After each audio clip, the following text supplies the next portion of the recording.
तरह से सावित्रीबाई फुले का जो जीवनी है उसका चित्रण किए। आज इस कैंपस में दूसरा बार ऐसे मनाया जा रहा है माता सावित्रीबाई फुले का जयंती। आप लोग कभी जानते नहीं थे कि हमारे भारत की महिला जो प्रथम शिक्षिका है जिनका क्या नाम है। शिक्षा का देवी वास्तव में सावित्रीबाई फुले हैं, जिनके प्रयास से जिनके क्रांति से 1831 में जन्मी और 1848 में स्कूल खोल दी पढ़ लिख करके। जबकि बालिक अवस्था में उनका ब्याह हुआ था, नाबालिग अवस्था में ब्याह हुआ था, शादी हुआ था। उसके बाद अपने पति के कहने पर, पति के प्रयास पर उन्होंने शिक्षा ग्रहण की और शिक्षा ग्रहण कर करके अपने ससुराल में पहला पुणे में स्कूल खोली थी, जिसका अभी हमारे महामंत्री जी चित्रण किए हैं। अब इसके बाद जो है मैं स्वागत भाषण के लिए इंजीनियर रामानुज गौतम जी से को बुलाएंगे, जो राष्ट्रीय समिति के सदस्य हैं शोषित समाज दल के। उसके पहले मैं प्रदेश अध्यक्ष युवा प्रकोष्ठ के शोषित समाज दल के जो हैं अमरजीत जी, उनसे मैं आग्रह करूंगा कि हमारे यहाँ बीजेपी के जो विधायक जी हैं उनको माला पहनाकर स्वागत करेंगे। सुरेंद्र गौतम जी एवं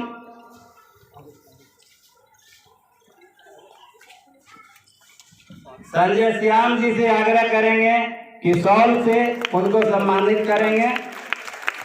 उद्घाटन भाषण के रूप में शोषित समाज दल का महामंत्री प्रोफेसर उमाकांत राही, जो शोषित पत्रिका के प्रधान संपादक भी हैं, मैं उनसे आग्रह करेंगे कि मंच पर आए और अपना उद्घाटन भाषण कर हम लोगों को संबोधन करने का काम करें।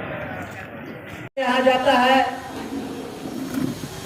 और टैक्स का पैसा फिर रोड निर्माण में हर साल खर्च होता है, वो खर्च होना बंद हो जाएगा।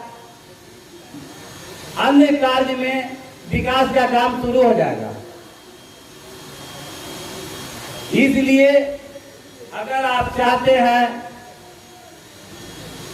पहला सीढ़ी वार्ड पार्षद के रूप में आप हमें देखें। मेरे विचार के पूरे पटना में कम से कम 50-60 पार्षद मैं खड़ा कर रहा हूं।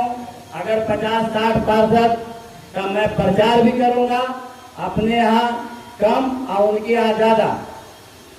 मैं आप लोगों को इस वार्ड का जिम्मा दे करके दूसरे वार्ड में प्रचार करने का कार्य करूंगा। अब आप बताइए कि सोच रहे होंगे कि अखिलेश जी अपने वार्ड में छोड़ करके दूसरे के यहाँ क्यों जाएंगे। इसका कारण एक है कि मैं चाहता हूं कि वार्ड पार्षद कम से कम 50 मेरा जीते। मेरे पद चिन्हों पर चलने वाले, सावित्रीबाई फुले के पद चिन्हों पर चलने वाले, संविधान को मानने वाले। जिस दिन 50 विधायक अगर यहाँ जीत जाता है तो मेयर भी आपका होगा। जब मेयर आपका होगा तो दोस्तों समझिए, आज मेयर बनने के लिए एक एक पार्षद को 15-15 लाख रुपया दिया जाता है। जो मेयर 15 लाख रुपया देगा और जो वार्ड पार्षद को खून का चस्का लग जाएगा। क्या हुआ, जैसे बाघ चीने ब्राह्मण का बच्चा, वो 1 फीट रोड के जगह पर 3 इंच न ढालेगा तो क्या 1 फीट ढालेगा। साफ यहाँ के जनता इसी में कदम रहेगा। कभी रोड तुड़वाने में दुख का सामना करेगा तो कभी रोड बनवाने में दुख का सामना करेगा। ये मैं नहीं कह रहा हूं, जनता से हमें पता चला, जनता ने मुझे ललकारा है कि सब दुखों से कब छुटकारा दीजिएगा। आप पूर्वजों के, महापुरुषों के बताए हुए राह पर चलना संकल्प लिया है, ये कैसे खत्म होगा? उन्होंने राय दिया कि इसको खत्म करने का एक ही उपाय है कि आप शासन प्रशासन में जाइए। जब शासन प्रशासन में जाइएगा तब भी जैसे हम लोगों का कल्याण होगा। मैं उनके बातों को स्वीकार किया। तो ये सब है, जब वो रास्ते से गुजर रहे थे तो एक तालाब मिला और तालाब में देखा कि तालाब के करीब एक महिला गंभीर रूप से विलाप कर रही है।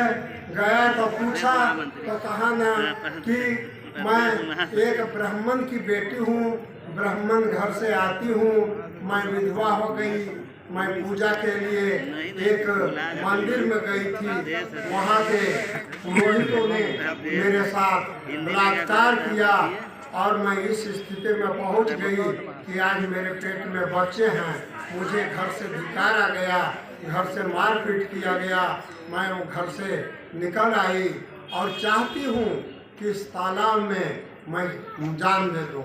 तो उन्होंने रोका, कहा आत्महत्या सबसे बड़ा पाप है। ज्योतिबा फूले और सावित्रीबाई फूले दोनों दंपति ने रोका और कहा आत्महत्या सबसे बड़ा महापाप है, तुम हमारे साथ चलो।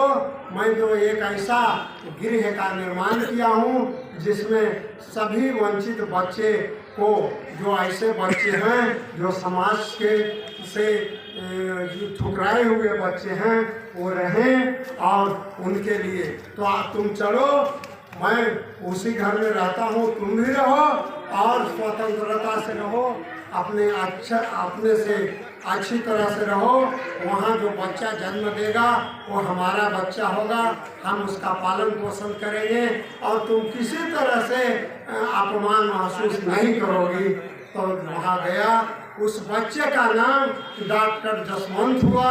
चूँकि दोनों दंपति सावित्रीबाई फूले और ज्योतिबा फूले को कोई पुत्र नहीं था, तो इसी को पुत्र के रूप में उन्होंने स्वीकार लिया, पालन पोषण किया, पढ़ाया लिखाया। जब पढ़ लिख कर डॉक्टर बना तो उसको दादा आता है, उस समाज से, ऊंची जात के समाज से उसका दादा आता है, कहता है बेटा तुम तो हमारे घर के हो, हमारे घर सब कुछ मौजूद है, संपत्ति की कमी नहीं है, हमारे घर में चलो। तो कहा कि नहीं, जो मेरी माँ को निकाल दिया था घर से और जो एक पिता माता पैदा हो गए, ज्योतिबा फूले और सावित्रीबाई फूले पैदा हो, इन्होंने जो मुझे पाला पोसा, मैं तो अब इसका बेटा हूँ और इसी के बीच रहूँगा। और तुम जा सकते हो, तुम्हारे अर्जी करने की हमें कोई जरूरत नहीं है। जिस समय